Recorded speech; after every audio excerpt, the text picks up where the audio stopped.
All right, Steelers had their rookie mini camp. Najee Harris was the only running back. From what I can see, he got a lot of work, and they're expecting a lot of work as he becomes their main bell cow. So, Andrew Fillipponi, I'll start with you. How much pressure will this guy be under in his first season? Normally, you know, there was a time when rookies can ease their way in, kind of get acclimated. Not anymore. You got to go in and do something. What will he be doing, and how much pressure will he be under?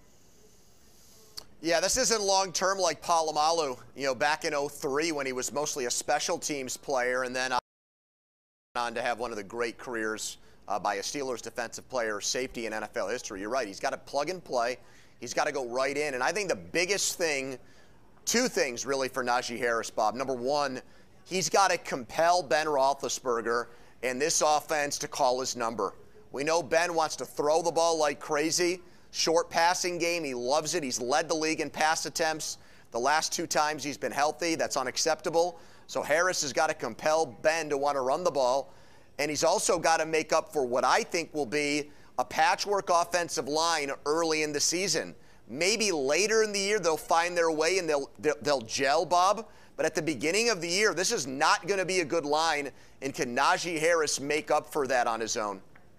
Well, first of all, with Najee Harris, from what I saw this weekend, he has quite a personality, and I think he's going to be a very popular guy in this town. He just seems like such an engaging figure. One thing I will say for him that I really like about him, I've seen him play a lot. We all have, because Alabama's on CBS pretty much every Saturday afternoon, right? He can really protect.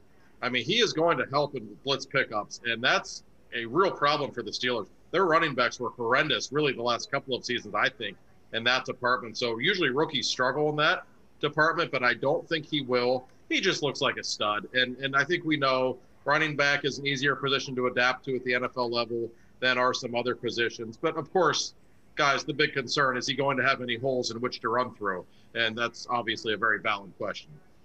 Well, thankfully for him, this is a very patient town. It's not like they've been waiting for a running game for 3 or 4 years. So he'll be able to just work his way in. He is very athletic. I had a chance to watch him practice Friday. I mean, just watching some of the things, albeit in shorts and without pads, watching him run routes, just some of the things, the techniques that he uses. And he comes from a school where you have a lot of pressure. I mean, at Alabama, it's not just about winning. It's about naming the score. And if you're within 3 touchdowns, it could be a bad win at that type of place. He's used to pressure. He's played in high power games. And one of the things that Josh mentioned in the interview session that struck me was just how comfortable he was. Very confident. He didn't have any issues in picking things up, and he was honest with his answers. I mean, I thought it was a great first impression. Again, he hasn't met the veterans. He hasn't played a game. He hasn't been in pads. But everything to this point, he's checked the boxes. We talked about pressure, Andrew. 3rd-round pick. Not many 3rd-round picks are expected to come in here and immediately play and do well, but that is going to be the case with this year's 3rd-round pick at center. Do you like those chances of him moving right in and plugging and playing? Well, I frankly have never seen anything like this in my entire life. I understand how the Steelers get the benefit of the doubt with centers because their history is so incredible. But it's amazing to me how many Steelers media have just said, cart before the horse, this guy's going to step in and be a really good center. He's only played 5 games at center in his college career at Illinois. So, I say, let's pump the brakes a little bit. Is Kendrick Green a guy that eventually might be a really good offensive lineman? Sure. But the idea to me that a guy that is picked in the 70s or 80s or whatever is going to step right in and be great or, better than Marquise Pouncey, I don't know. I think that's probably asking too much. All right, quick answers, guys. Yeah, I think it probably is too. Marquise Pouncey was a 1st-round pick. Let's not forget that.